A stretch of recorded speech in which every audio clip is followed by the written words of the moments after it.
my account, I have been active for 8 days. Okay. So it's going to be a challenge to do DTide, and I should be staying at the easiest difficulty. So DTide is this thing right here.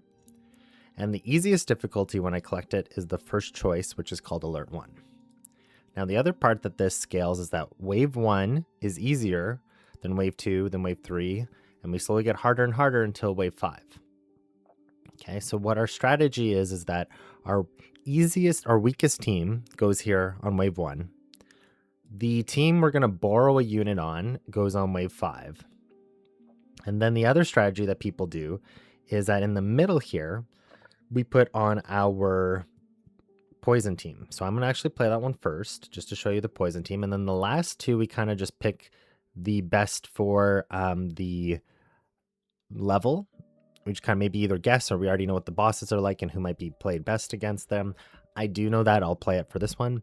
But if not, we just try it and we keep trial and error until we figure out like which one works. But so weakest team, strongest team, and then poison team is kind of the normal order.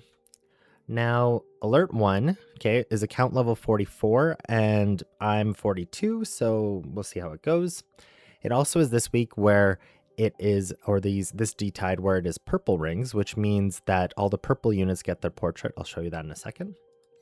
But when I'm doing Alert 2 to 3, the target goal is to have all of my units level 50, so you can see that they're not. And then all of their cards are about level 3. And you can see that they're not. So all of these units, right? Level 50, they're not. Cards level 3, they're not. Not necessarily their exalts, but these 5 cards right here. So I want these 5 cards to say number 3. You see how this says 4, 4, 3, 3, 4? I want that to say 3 across the board. And it costs a lot to do that. But we're going to try first with this. And that if I have to, and I can't beat Alert 1 with it, what I'm going to do is I'm going to then upgrade some of the unit's cards. Okay, so we're going to start with the poison team, and I already prepped this up. And you can see that I put on this covenant. I got it for Liz. So she has the Steppenwolf covenant, which increases the poison encounter. And she's a poison unit. So we're going to go with that. I also unlocked her posse. The other part that's going to be a challenge for you is that not only are you not playing your main team, but you also are playing now new units that you've never played before and potentially new realms that you've never played before. So these are the portraits. I automatically get them and they give me superpowers. The first one is that every person who has a portrait gains an extra 15 ailments at the start of the turn. So they charge faster. Then they have unique abilities. In my opinion, Kazuya is one of the best in the game. And what it does is that when you unleash Exalt, all enemies lose 13 strength, and that's permanent. So against a tentacle-based enemy, okay, one of the only counters we have right now is Strength Down, and Kazuya does Strength Down. So that's perfect. The other thing that I'm going to be doing here is with Poison, I need to play Flames, but I'm actually going to hold off until turn 6. So this is a little bit of an advanced strategy. I'm not going to play one of Liz's cards first. I'm going to play somebody else's cards, but I might just play the Strike because this is just what I got. Actually, I might play the Unleashed. And then I'm going to load up the next 5 cards for Liz to go into Ultra Space on turn 6 and on turn 5, and I'm going to use Annihilation once. A little sneaky, but that's kind of the play here. Now, what happens with Liz is that when these all have Retain, and when they stay in hand, they upgrade to Corrupted Flame. So I go from Green Flame to Corrupted Flame, and I don't have her Enlightenments up, but if I had another Enlightenment up, it would go up to another level called Deadly Flame. Right now, this is E0. I think the whole team is pretty much E0. Okay. Our S key bot is Erica, and on her, I put this Gateway of Truth, and it's an event wheel that you can buy in the shop. And it is that after the battle begins, obtain 212 of the Key Flare. After you release Posse first time, release each battle, it triggers again. So this is a way that I can gain Key Flare on my Key Flare bot without having to play a lot of their cards.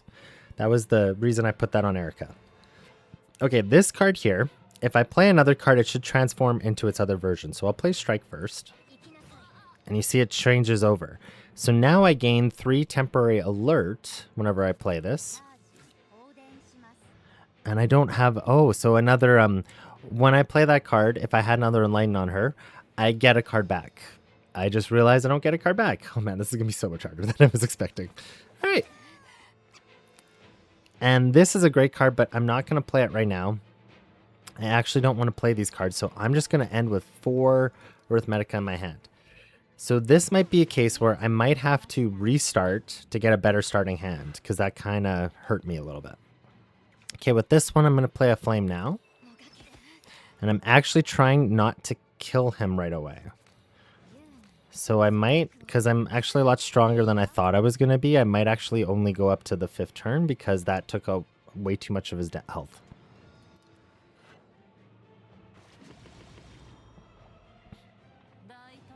Because I'm worried about killing him too fast. I'm going to go here. And I put a green flame into hand. I have 2 more turns till Ultra Space. Then with my Exalt here, what it does is I give... Oh, I can choose this one, which then rouses somebody. But I'm going to choose not to rouse. I'm going to choose to give a flame to Liz. Okay.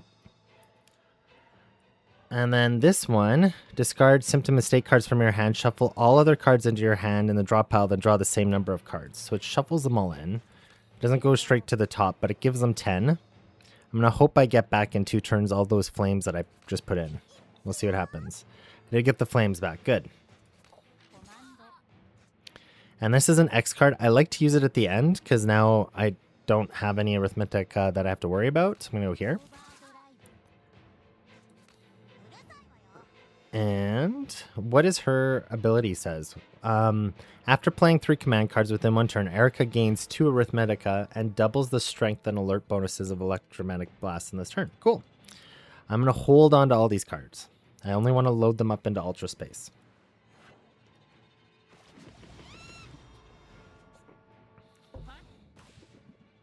Don't die on me. Okay, so Kazi's Exalt. What does it do?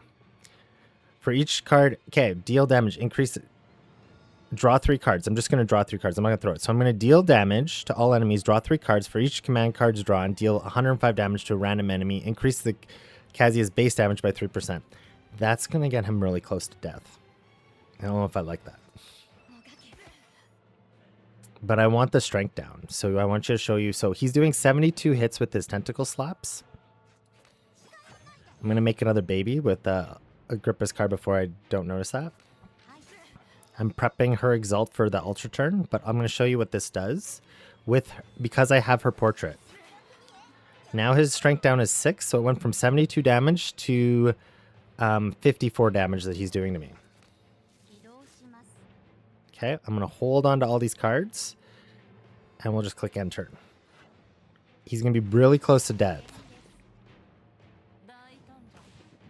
Okay. So now I want to go to town and Ultra turn. I'm going to load up these to get more flames in my hand. I'm going to load up this again to get another flame. I will play this. If it's even, deal damage. If it's odd, get strength. I don't want to get strength, so I want it to be even because I want to kill him.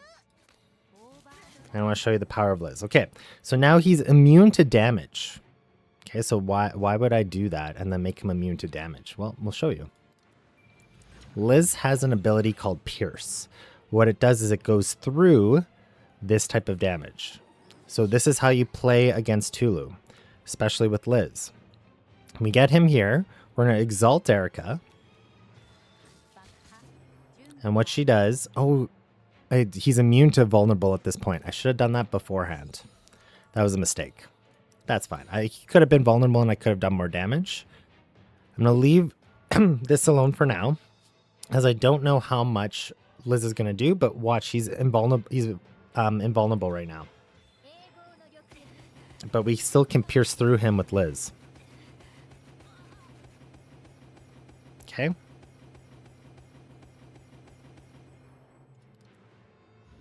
So now he just lost a whole bunch of his life before he even goes to attack me.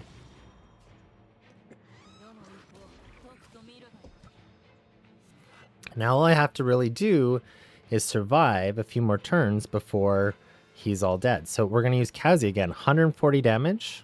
We'll exalt her. More strength down. He's now down to 120.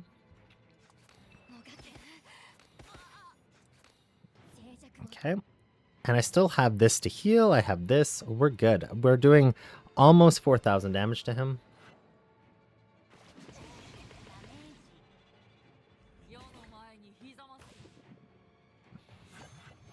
Okay, and we'll launch these.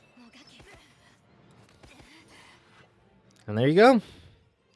Tulu is fully done at alert 1.